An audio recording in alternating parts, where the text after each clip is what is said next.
समझी पेसा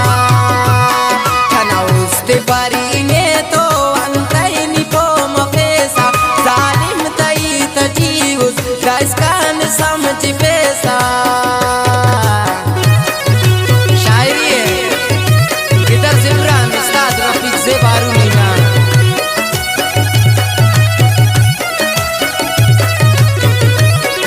بنسمع على الباشا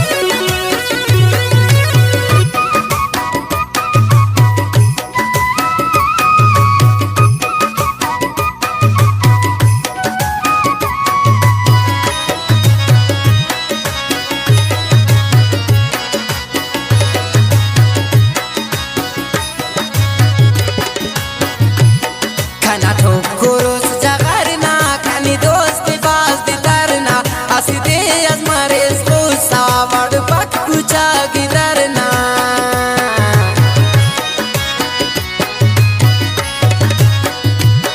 खाना ठोकरोस जगरना खानी दोस्ती बाज दी तरना असी दे अजमारे स्पूसा वड़ पक कुचा गिदरना खाना उस्ते पारी ने तो zalim tai tajius guys kan समझी पेसा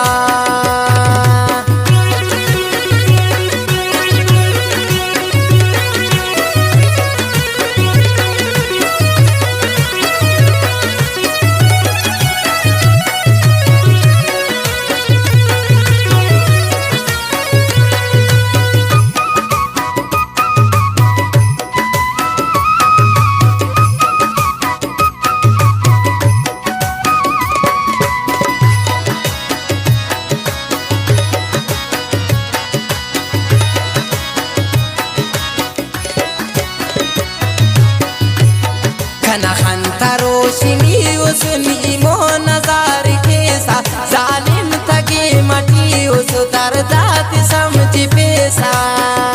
मगरूर मफा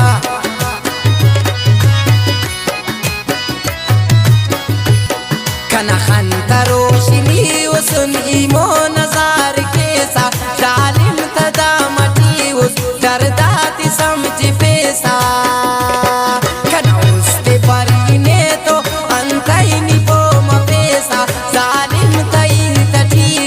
दर्दात समझी पेसा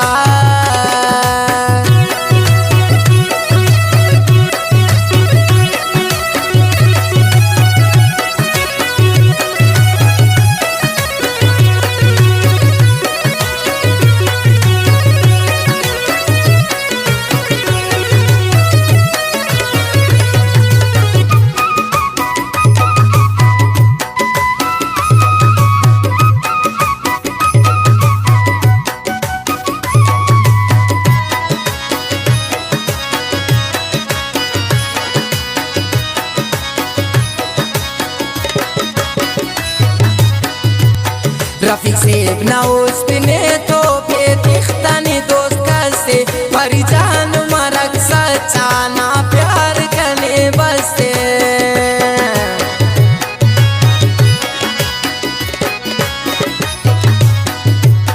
रफीक से ना उस्तने तो दोस्त इख्तानी पे कस्ते हम दोनों मरक सच्चा परिजान ना प्यार बसते खाना उस्ते पारी